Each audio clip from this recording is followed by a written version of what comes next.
Welcome back media news Chhattisgarh. चलिए देखते हैं छत्तीसगढ़ की 25 फटाफट बड़ी खबरों को। इससे पहले आप छत्तीसगढ़ के किस जिले से देख रहे हैं, नीचे हमें कमेंट बॉक्स में जरूर बताएं। साथ ही छत्तीसगढ़ की डेली खबरों से अपडेट रहने के लिए चैनल को सब्सक्राइब कर बेल आइकन को दबाना ना भूलें। राजधानी में हुई हल्की बारिश, कई जिले में घने कोहरे में डूबे। मौसम विभाग ने जारी किया अलर्ट।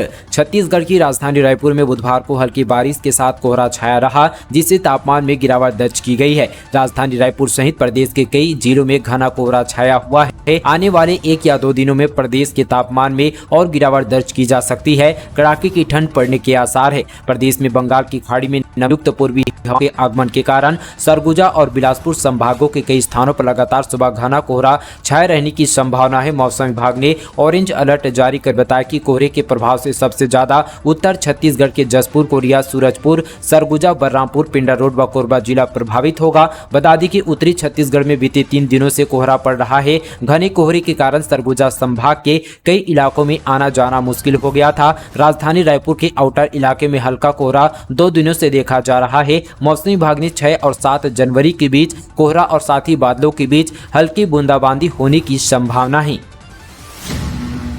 छत्तीसगढ़ विधानसभा चुनाव में बीजेपी की तरफ से सीएम का चेहरा कौन, रमन सिंह ने दिया जवाब। छत्तीसगढ़ में इस साल विधानसभा का चुनाव होना है। चुनाव को लेकर राज्य की बीजेपी और कांग्रेस दोनों ही पार्टियां तैयारियों में जुट गई है। आगामी विधानसभा चुनाव और छत्तीसगढ़ के वर्तमान मुद्दों को लेकर बीजेपी नेता और राज्य के पूर्व मुख्यमंत्री डॉक्टर रमन सिंह ने एबीपी न्यूज के खास कार्यक्रम शिखर सम्मेलन में खुलकर बात की। इस दौरान उन्होंने वर्तमान भूपेश सरकार पर भी जमकर निशाना साधा। रमन सिंह ने भूपेश सरकार पर निशाना साधते हुए कहा कि बीते यहाँ पर 4 साल में प्रदेश की कांग्रेस सरकार ने छत्तीसगढ़ को बदहाल स्थिति में पहुंचा दिया है। उन्होंने कहा कि छत्तीसगढ़ अपने आप में काफी यहाँ पर समृद्ध राज्य है, लेकिन वर्तमान सरकार ने इसे बदहाल कर दिया है। उन्होंने कहा कि जो छत्तीसगढ़ कभी शांतु का टापू हुआ करता था, वह बीते 4 सालों में वहां जो है लूट लिया, बलात्कार और साथ ही हत्या के मामले तेजी से बढ़ते जा रहे हैं। हालांकि उन्होंने यह भी माना कि राज्य में नक्सलवाद जो है काफी कमी आई है।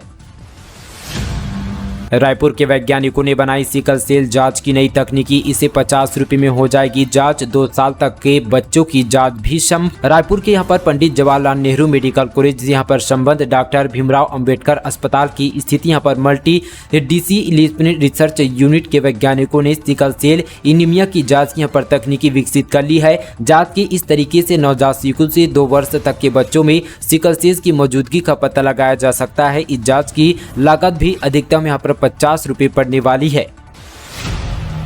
8 करोड़ की लागत से संवरेगा सिविक सेंटर। रथ पार्क का हो रहा है सौंदर्यकरण, बनेगा हाईटेक गार्डन। भिलाई शहर का हृदय स्थल कहे जाने वाला सिविक सेंटर का आधुनिक तरीके से सौंदर्यकरण किया जा रहा है। करीब 8 करोड़ की लागत से सिविक सेंटर का माइन स्टोन रथ पार्क का कार्यकल्प किया जाएगा और यहाँ की सड़क नाली सुधारने वाले लोगों को हाईटेक सुविधा दी जाएगी। वहाँ का विकास पूरा काम साथी भिलाई के महापौर नीरज पाल और भिलाई नगर विधायक देवेंद्र यादव को देखरेख पर होगा। विकास कार्य के प्रथम चरण में सिविल सेंटर की स्थित यहाँ पर अर्जुन रथ का सौंदर्यकरण किया जाएगा। रथ और प्रतिमा में जहाँ जहाँ दरारें हैं उसे विशेष प्रकार के मटेरियल से जोड़ा जाएगा। इससे यहाँ पर अर्जुन रथ फिर से पहले की तरह नया दिखाई देने लगेगा।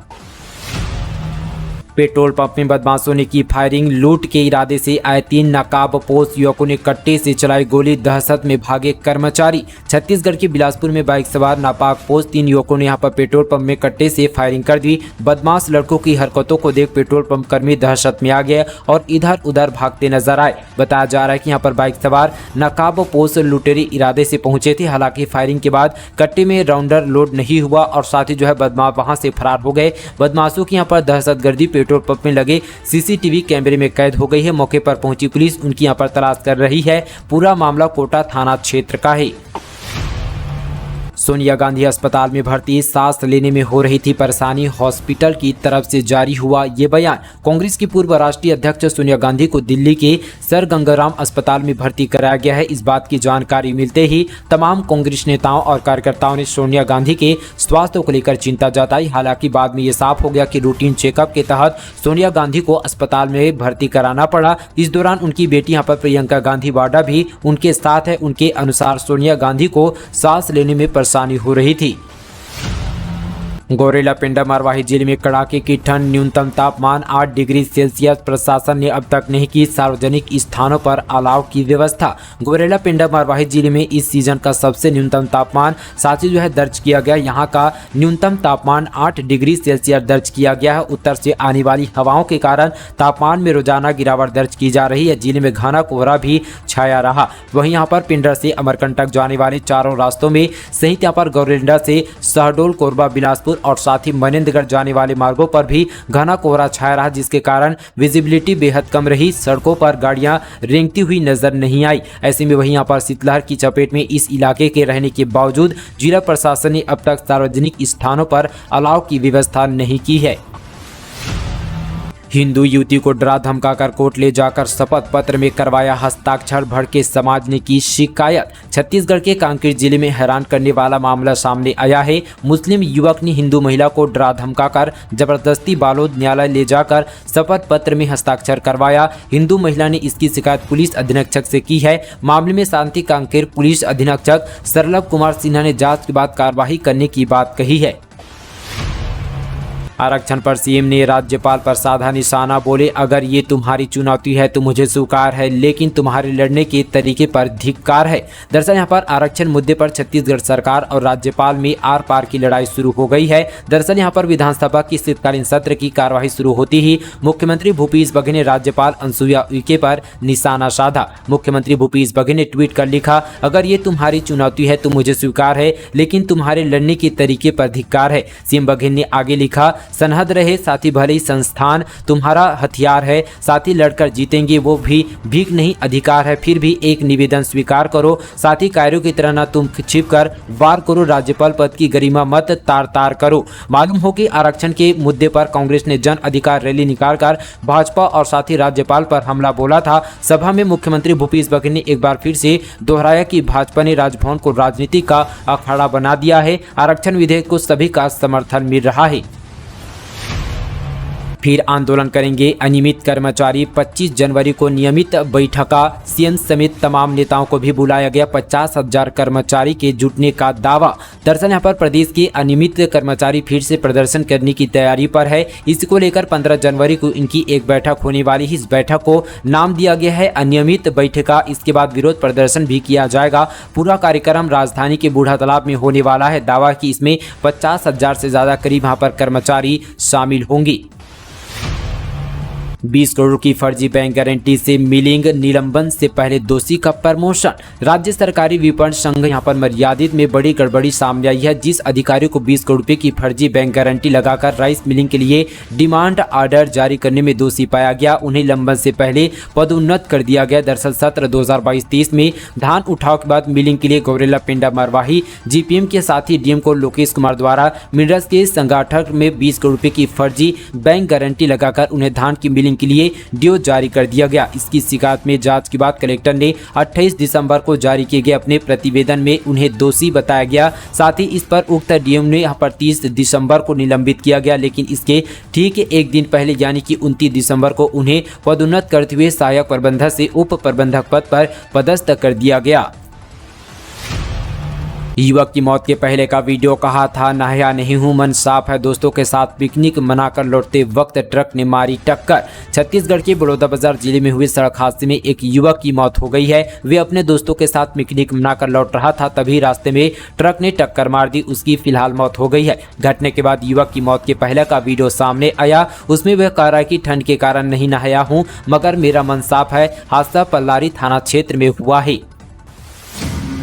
रायपुर में होगा भारत न्यूजीलैंड के बीच महामुकाबला। मैच के संचालन के लिए जिम्मेदारियां तय, सीएससी ने बनाई कम्युनिटी। नवा रायपुर के शहीद वीर नारायण सिंह अंतर्राष्ट्रीय क्रिकेट स्टेडियम की यहां पर मेजबानी में भारत न्यूजीलैंड का दूसरा मुकाबला 21 जनवरी को डे नाइट खेला जाएगा। भारत और न्यूजीलैंड के बीच यहां पर खेले जाने वाले वनडे मैच के संचालन के लिए छत्तीसगढ़ स्टेट क्रिकेट संघ ने कम्युनिटी का गठन किया है।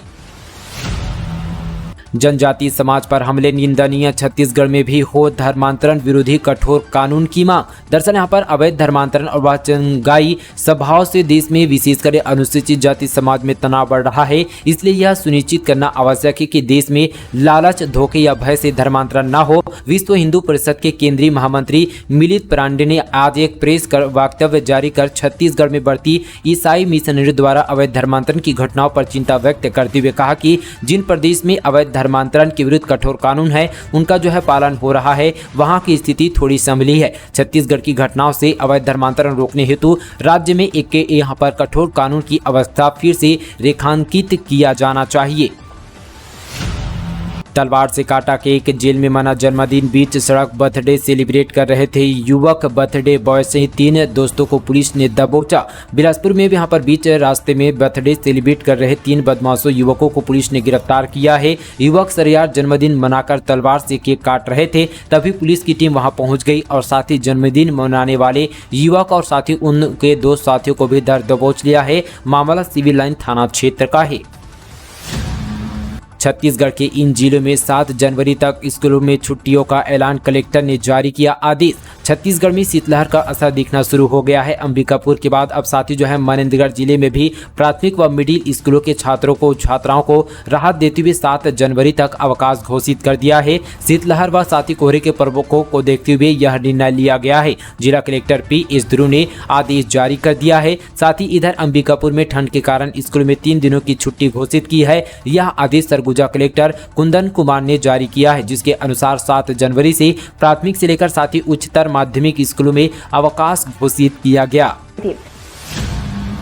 सरकार ने नेशनल ग्रीन हाइड्रोजन मिशन के लिए 19,744 करोड़ रुपए की दी मंजूरी, कहा ग्लोबल हब बनेगा भारत। केंद्र की मोदी सरकार ने ग्रीन हाइड्रोजन के उत्पादन, उपयोग और निर्माण में भारत को ग्लोबल हब बनाने के उद्देश्य से नेशनल ग्रीन हाइड्रोजन मिशन को मंजूरी दी है, जिसके लिए सरकार ने 19,744 करोड़ रुपए की मंजूरी दी है। केंद्रीय मंत्री अनुराग ठाकुर ने जानकारी दी, इस मिशन से 8 लाख करोड़ रुपए का सीधा निवेश होगा।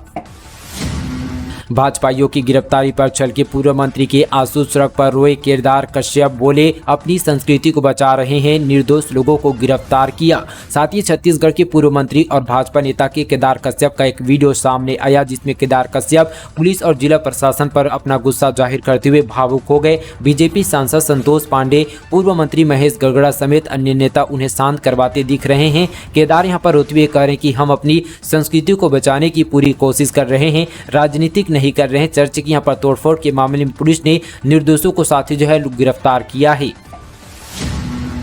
ब्रेल लिपि से संवर गई दृष्टिहीनों की जिंदगी, शिक्षा हासिल कर कोई बना टीचर तो कोई प्रोफेसर। नेत्रहीन संतान होने पर माता पिता दुखी रहते हैं। मन में यही विचार आता है कि जीवन भर उनके बच्चे दूसरों के रहम पर जीवन यापन करेंगे। ऐसे में किसी ने सलाह दी कि बच्चों को यहाँ पर दृष्टि बाधित स्कूल में एडमिशन का दिलवा दिया जाए, तो यहाँ पर ब्रेल लिपि से शिक्षा दी जाती है। माता पिता को मालूम नहीं था कि ब्रेल लिपि क्या होती है। उस स्कूल में पढ़कर यहाँ पर कई दृष्टिहीन बाधित युवाओं का भविष्य संवर गया। वर्तमान में कई यहाँ पर दृष्टि बाधित शिक्षक, प्रोफेसर, रेलवे में अनाउंसर और साथ ही संगीतज्ञ बनकर आत्मनिर्भर हो चुके हैं। उज्ज्वला भविष्य की चाह में 100 से ज्यादा बच्चे यहाँ पर ब्रेल लिपि से शिक्षा ग्रहण कर रहे हैं। खरीदी केंद्र में 11 लाख क्विंटल धान हुआ जाम, सुरक्षा के नहीं है कोई इंतजाम। साथ ही यहाँ पर जांजगीर चांपा जिले में अब तक यहाँ पर करीब 38 लाख क्विंटल धान खरीदी हो चुकी है। साथ ही इसमें लाखों यहाँ पर क्विंटल धान मिलिंग के लिए मिल उठा चुके हैं। इसमें खराब मौसम के बीच करीब 11 लाख क्विंटल धान खरीदी केंद्र में रखे हुए हैं। इनमें नमी की मात्रा व धान भीगने का खतरा मंडरा रहा है, क्योंकि जिले में 2 दिनों से बादल छाए रहे हैं। ऐसे में यहाँ पर कई जगह पर बुधवार को बूंदाबांदी देखी गई है। इस यहाँ पर खरीदी केंद्रों में पड़े हुए धान में नमी के साथ साथ भीगना का खतरा बढ़ गया है। रायपुर नगर निगम प्रॉपर्टी टैक्स का 15 करोड़ जमा नहीं करने पर सख्त, राजधानी के चर्चित ट्रेडर आइलैंड के एक फ्लोर करेगा नीलामी। दरअसल यहाँ पर रायपुर नगर निगम प्रॉपर्टी टैक्स वसूल में पूरा जोर लगा रहा है। सभी जोन के राजस्व अमले को इस काम में लगाया गया, क्योंकि जब तक राजस्व की वसूली नहीं होती तब तक कर्मचारियों और साथ ही अधिकारियों को हर महीने वेतन मिलने की उम्मीद की जाती है। निगम के अधिकारियों ने साफ संकेत दिए हैं कि यहाँ पर प्रॉपर्टी और यूजर्स टैक्स जमा नहीं करने वालों के खिलाफ सख्ती से कार्रवाई की जाएगी। इसी के साथ यहाँ पर हर जोन से नोटिसें जारी की जा रही है। प्रदेश में बढ़ा कोहरे और कड़ाकड़ाती ठंड का कहर, स्कूलों के समय में किया गया परिवर्तन, देरी से लगेंगे क्लासेस। साथ ही छत्तीसगढ़ में इन दिनों कोहरे के साथ यहां पर भारी ठंड का कहर जारी है। मौसम को देखते हुए कवर्धा से सभी स्कूलों के समय में परिवर्तन किया गया। बढ़ते ठंड के चलते फैसला लिया गया। Do MK. गुप्ता ने आदेश जारी किया है। आदेश के मुताबिक एक पाली लगने वाले स्कूल में सुबह 10 बजे से कक्षाएं लगेगी, तो यहाँ पर 2 पाली वाले स्कूलों में सुबह 9 बजे से कक्षाएं लगेगी। भाजपा ने चावल घोटाले को लेकर किया सवाल, मंत्री अमरजीत भगत ने अंग्रेजी में दिया जवाब। सदन के तीसरे दिन विधानसभा में प्रधानमंत्री गरीब कल्याण योजना के अंतर्गत निःशुल्क चावल वितरण मामले के संबंध में विपक्ष ने सत्ता पक्ष से सवाल किया। भाजपा विधायक धर्मलाल कौशिक ने प्रधानमंत्री गरीब कल्याण योजना के तहत बांटे गए चावल की रकम के लिए जाने वाले को लेकर सवाल किया। विपक्ष ने 5,000 करोड़ के घोटाले का आरोप लगाते हुए कहा कि प्रधानमंत्री गरीब कल्याण योजना के तहत अलग से यहाँ पर निःशुल्क चावल का वितरण नहीं किया गया। इस संबंध पर मंत्री अमरजीत भगत ने घोटाले के बाद से इनकार करते हुए जवाब दिया कि केंद्र के द्वारा आवंटित चावल का पूरा वितरण किया गया। एक से ज्यादा बैंक में खुलवा रखा है खाता तो होगा बड़ा नुकसान, आरबीआई ने जारी की नई गाइडलाइन। आरबीआई की तरफ से अकाउंट ओपन की कोई यहाँ पर लिमिट तो फिक्स नहीं की गई है, लेकिन कई सारे बैंकों में खाता रखने से ग्राहकों को कई तरह की परेशानियों का सामना करना पड़ता है। आपको सभी अकाउंट में मिनिमम बैलेंस को मैनेज करना होता है। इसके साथ ही यहाँ पर कई अन्य तरह की सुविधाओं को भी मैनेज करना होता है। चेकबुक से लेकर कार्ड तक सभी को आपको जो है संभालना होता है। इसके अलावा यहाँ पर आपको मेंटेन समेत कई तरह के चार्ज भी देने होते हैं। Credit card, debit card charge, service charge समेत कई तरह के भुगतान करने होते हैं। अगर यहाँ पर आप सिर्फ एक बैंक की सुविधाओं का फायदा लेते हैं तो आपको एक ही बैंक में चार्ज देने होंगे। इसके साथ ही देखा जाता है कि बैंक में मिनिमम बैलेंस मेंटेन न रखने पर 5,000 रुपये और कई बैंकों में 10,000 रुपये की पेनाल्टी देनी होती है। अगर आप यहाँ पर बैलेंस को मैनेज नहीं करते तो साथ ही आपको जो है सिबिल स्कोर भी यहाँ पर खराब हो जाता है। तो दोस्तों ये थी आज की तमाम बड़ी खबरें। वीडियो आप सभी को अगर पसंद आए दोस्तों तो वीडियो को लाइक करें और साथ ही इस मीडिया छत्तीसगढ़ चैनल को सब्सक्राइब कीजिएगा। चलिए आज के लिए बस इतना ही, तब तक के लिए दोस्तों जय हिंद, जय छत्तीसगढ़।